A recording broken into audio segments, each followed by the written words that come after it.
Uh, so listen, it's a bit cheeky of me, isn't it, to have this first one on Easter, Easter morning. Wow. But I did these kinds of talks on Easter morning for like 30 years before I left the church and haven't really been back. I'm not particularly proud of that. That's just the truth. So, but I felt like it's kind of challenging on Easter morning not to at least frame what I'm going to say in terms of the archetypal themes of Easter. So I'm just going to introduce that and Excuse me. suggest that Excuse me what I one second. discovered. And if Uh, anyone has their can I mic ask you on, something? if you could Mike turn is it trying off. to get in the community and he's waiting to be accepted. He's waiting to be accepted into the community. Yeah. He can jump on this call without being in the community,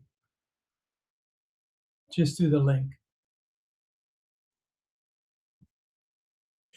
But how could we do that? Yeah, I can't really let him into the community, but um, and this will be recorded, so I'm just going to carry on. Thanks, Vince. Um, So yeah, Easter. So we're gonna put a little frame around this death and resurrection, but it's more of a psychological death and resurrection that I'm going to be talking about. Although I have to say that increasingly, the more that I'm involved in sort of plummeting the depths of my own psyche and ascending the mount of my of spirit, I become less and less convinced that there's much of a difference between the two. That there's a unity that's indivisible between body, mind, and spirit, and uh, and you'll hear more about that as we go on. But the death is to what I call the ego, and I'll define that soon, or at least the dominance of ego as having the reins in our life. So there's a dying to that, and as that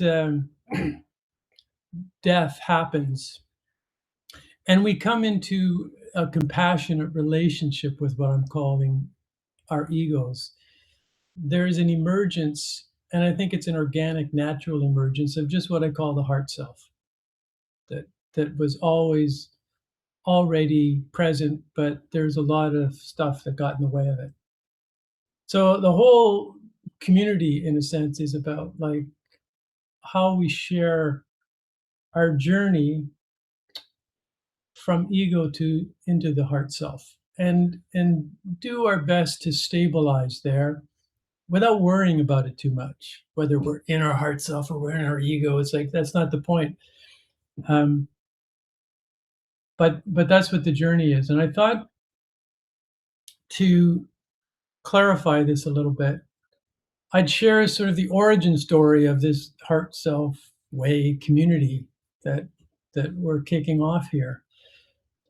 And the origin story happens for me in an ayahuasca ceremony where, uh, in a flash, I saw how I had curated an entire personality in order to get the love that I didn't get earlier in my life. To put it simply, it's like I saw how ego was a construction just to get me through, to help me survive, to help me live through this. And then over time, I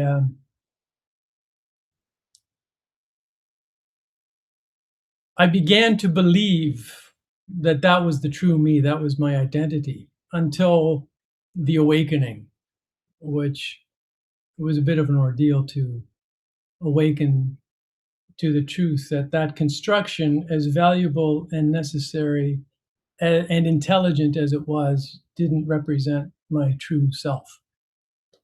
And so I spent a lot of time subsequently, like I literally left the Maloka where I was. I was crawling on my knees out to a hillside. It's about 3 in the morning under the moonlight, just muttering under my breath, my life hasn't been my own. My life hasn't been my own. My life hasn't been my own. I can't get over it. I can't, so, and all of that was about breaking through the denial mechanism that I had put in place because it was too painful to face the truth that my life for many decades hadn't actually been my own. So there was a great awakening, but the dissolution of the reign of ego uh, is a bit of an ordeal, and it's accompanied by ungrieved grief that is just waiting there, uh, and so that is initiated by the breaking through of the denial, which our ego clings to, and necessarily so because it's a matter then of suffering that which is ours authentically to suffer. In the Gospels, they call it. There's a moment in the Gospels where um, the exact line is Jesus turned his face towards Jerusalem, which meant he knew that his destiny was to face into his suffering, not go away from it. And thus ensues the story of the cross and the resurrection. So and the entire gospel story, I think, was never meant to be about Jesus. It was always about our own initiation into that pattern of the life and death and resurrection of the archetypal story of the gospels. That's what's going on there.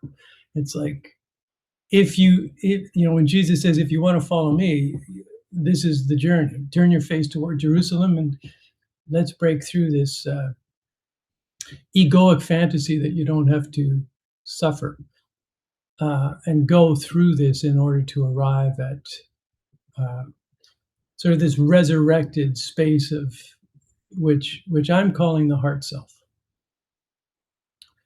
Um,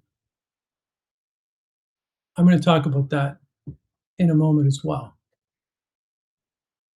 So that's the frame here. We can talk about it in terms of this death and resurrection, the death of the reign of ego, let's say, and the spontaneous emergence of the heart self. And it's spontaneous because it never really went offline, in my experience. Like it's just waiting there behind the fortress of ego. And then when it comes out, it's a beautiful thing. The experience of it. So there's a radiance and beauty and a compassion for oneself that comes online organically.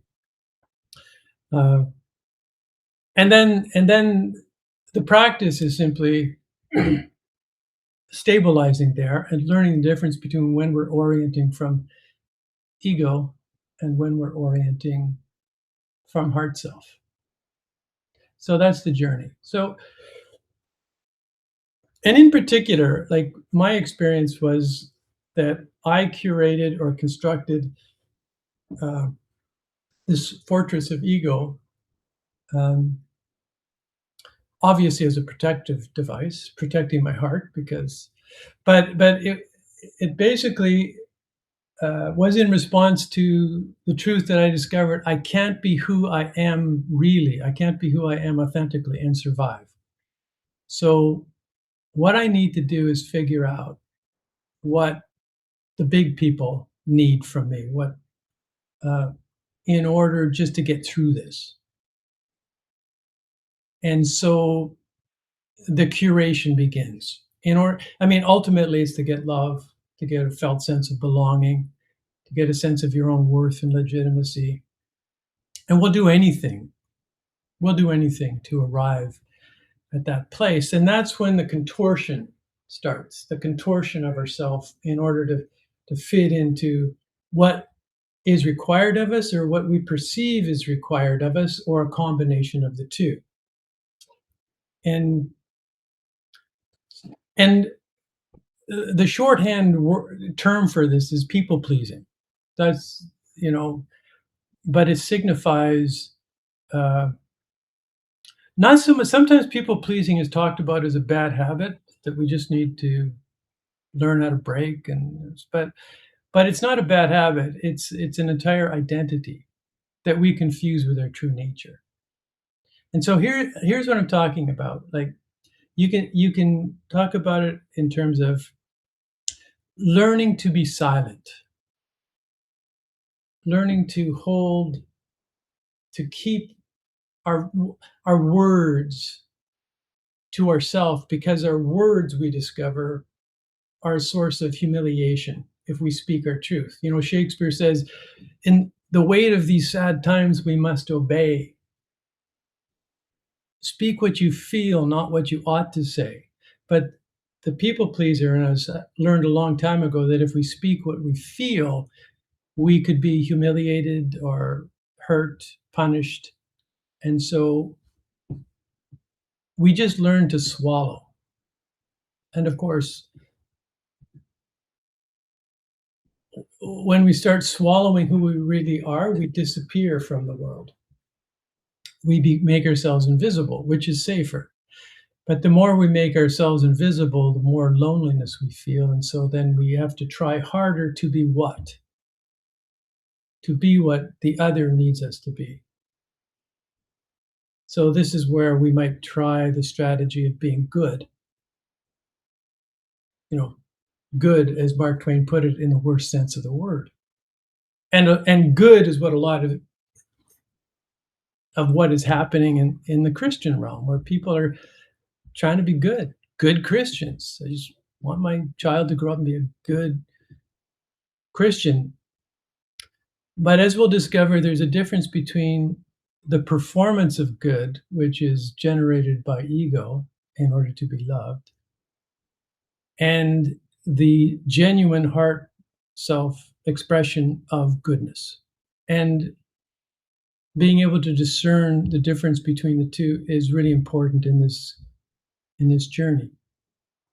Um, or we'll learn that if we do things better, then we'll get approval and we'll get attention. So we learn to perform perfection. I'll be I'll be I'll be perfect. I mean, I'll get really good grades. I'll behave well. I'll dress perfectly. Uh, I'll be the best employee. Uh, I'll I'll have the best body I can, and so there is such a thing, you know, as an addiction to perfection. So this is another of the strategies of ego to get the love that we didn't get. Um, or we'll learn at all costs to avoid conflict. We'll learn to be excellent mediators wherever there is conflict, which is a great skill to have, and people like us around for. I mean, people pleasers are loved, right? From the outside, it looks like I want this person around. They're willing to disappear on my behalf. They'll do anything. They'll give me the shirt off their back. So it looks good, and then you go to church or you go to temple, and then the preacher or the imam or the rabbi is telling us to be good, and so we double down on trying to be good. All the while, it's reinforcing ego, but is it coming from heart? No. So this is why I wrote my latest book called The Goodness Trap, because it's a trap. Because the way to get love is to be good or to be better or to be perfect. But then we discover the more we do that, the more we disappear, the more we make our true selves invisible, the lonelier we feel. And then what do? We double down on the strategy of trying harder. And so that's why I call the ego the trying self. We just have to try harder to belong, double down on our strategy in order to belong, and figure out what people need from us. what they need and want from us is how we'll survive. And eventually, for the real people pleaser, what happens is that their own needs and wants actually go offline. If you were to ask them, what do you need? Go, don't have a fucking clue, to be honest with you. It's like, well, what do you want? I mean, off the menu. It's like, what they're just scanning and maybe they're looking around for, well, what's good? What's good in the menu? It's like, I don't, right down to the point of not knowing what they're wanting to eat, what we're wanting to eat. So it's a real, I mean, it's an identity crisis because over time, over decades, um, we've constructed and then reinforced this identity, and then we have it reinforced by everyone. Our friends want us to keep people pleasing. The preacher wants us to keep people pleasing, but eventually we get exhausted from it. If we're lucky, we get exhausted from it, like we burn out with it, or we get depressed, or we get anxious. And the reason we get anxious is because there are all these feelings within us that are just waiting to come out that we've had to keep down.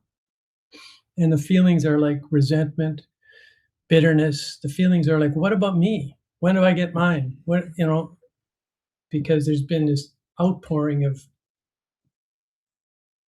the orientation has been out there, seeking validation, seeking approval.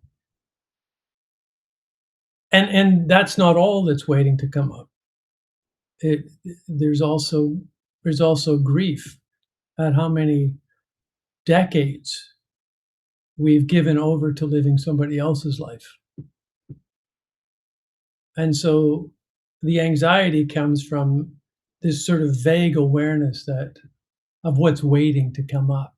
Should we decide to listen to those feelings? Should we decide to give those feelings some space?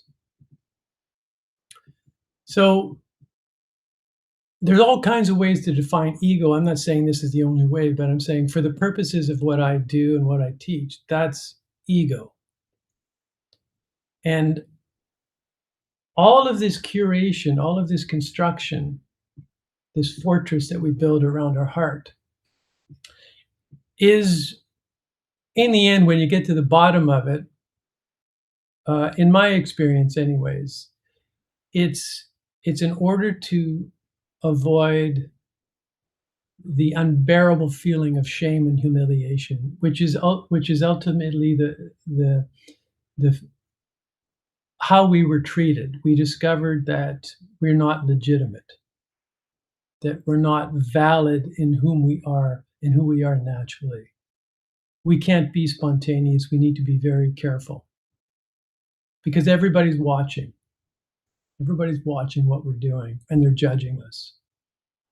It's the other aspect of the people pleaser. We have this inner critic that we go to bed at night and we sort of survey what we did during the day and we go, geez, why did I say that? Oh man, it's like I could have done that better. And I wonder what they thought about me. It's like, so we're plagued by this critic. But so shame is this unbearable substrate of the people pleasing self. And somehow, in order to break the rule of ego, we will be invited to look at the depths of the shame, and obviously associated with that is just fear of being who we are, fear of being spontaneous. So when I talk about the death of ego, I'm talking about the death of the performance, where we've learned to perform our life rather than live our life. And who would we be if we stopped performing? If we started doing what we want to do and not doing what we don't want to do? And if we started realizing that we're legitimate. If we gave up, a life of self-justification for a life of self-expression, who would that be? And it's scary as hell. Like at first, it's like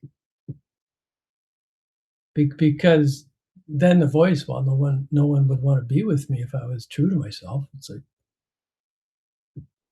because you would be unique. You would be an unrepeatable expression of the big heart and the big mind that we're the localized expression of. Because there's no one else like you. And my contention is that the reason we're incarnated in these bodies, in space and time, is to express that uniqueness. And when we express that uniqueness, we feel interiorly like we're on purpose. We feel like there I am. And it's like a sacred mission just to be ourselves. It's like the more I can just be me, the more I feel on purpose, and the more I'm acting in covenant, in sacred covenant, not just with my soul, but with that out of which universes emerge moment by moment as I am that in this form. And my only job here really is to be that unique expression. And that's the resurrection, when we're talking sort of psychologically here. It's like, what's keeping us from being that? And if I were to describe that, and I'll just spend a couple more minutes and then open it up for questions. But so this heart self is, as I've been saying, it's your unique nature. It's sacred because it's creative source, whatever you want to call that, and it doesn't really matter to me. Creative source wants to be expressed in, through, and as you. And so when we're doing that, we feel like we're on purpose. We feel like we can be spontaneous again. We feel like we're in the flow of life. That, in Krishnamurti's language, the experience, or us, has disappeared into the experience itself. There is no I over here, life over there, and I'm just witnessing life happening out there and, you know, participating in what Foucault called the panopticon, that everybody's watching, which is hell. That sense that everybody's just watching me, waiting for me to make a mistake, to do something inappropriate, say something silly. But this experience of the heart self is just like, I'm in my experience. I'm in the flow. The performance of self-justification is over. So one of the qualities of this heart self, there are a number, but one of them is just it's you're in a flow state. You're lighthearted. There's less to worry about because everyone's not watching. Like even whatever's going on in the world, you notice that most authentic mystics are laughing. There's a lightheartedness about them because it's going to be okay. You're participating in the unfolding of something that mysterious as it is, there's a perfection to it, and there's a knowing that comes online with that. Ironically, in this heart space, too, there's a humility. There's we want to begin each day by getting on our knees and putting our forehead to the earth and think, thank you, thank you, thank you, gratitude, gratitude, gratitude for the chance, to be alive at this moment, for the opportunity of existence. So this is heart self, where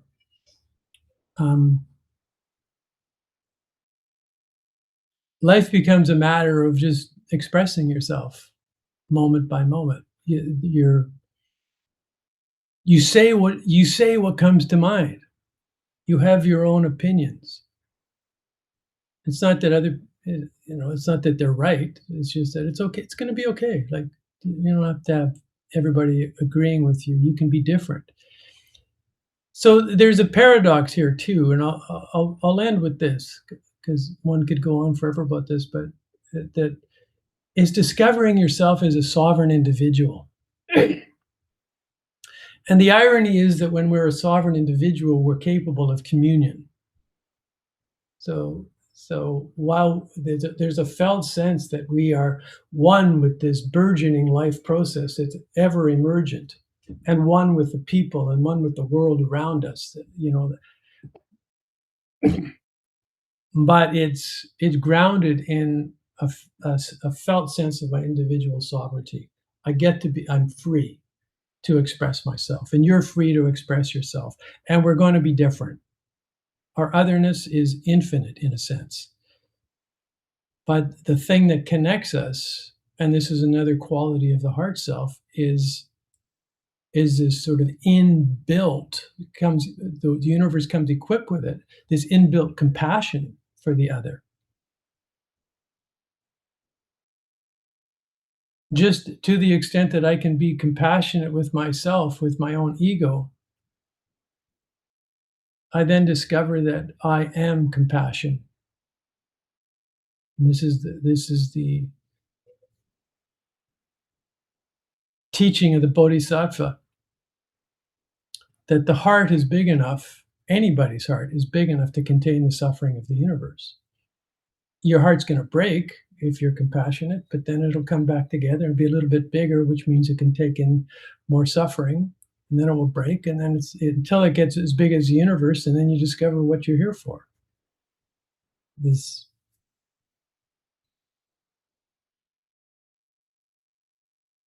to love, to be compassionate, to be uniquely yourself. So, friends, this is the journey from ego to heart self. And I'll just say one thing about the practice of it. It's not a matter of trying harder to get there. It's not a matter of I need to just do more meditation because there's this ideal self up ahead of me and I just need to strive to get there. And then one day I'll be there. If you orient from that place, you're still in ego. If I finally get to the heart self, then maybe I'll be loved. Then maybe I'll be somebody. Then maybe, it's like, but in my experience, it's not true. It's just like come into compassionate relationship with ego. And if you're feeling that compassion, you're already in your heart. The heart is not up ahead somewhere. It's not some state of enlightenment, some rare state that you have to strive towards. It's more like you drop in, and you can drop in at any moment, actually.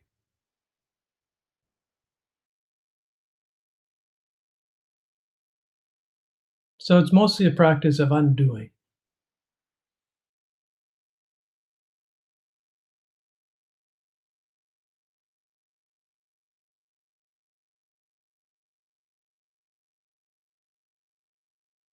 Okay. What I think I'll do so you feel more free to ask questions is to stop the recording so that you won't be recorded forever. Does that make sense? Like to stop the recording and then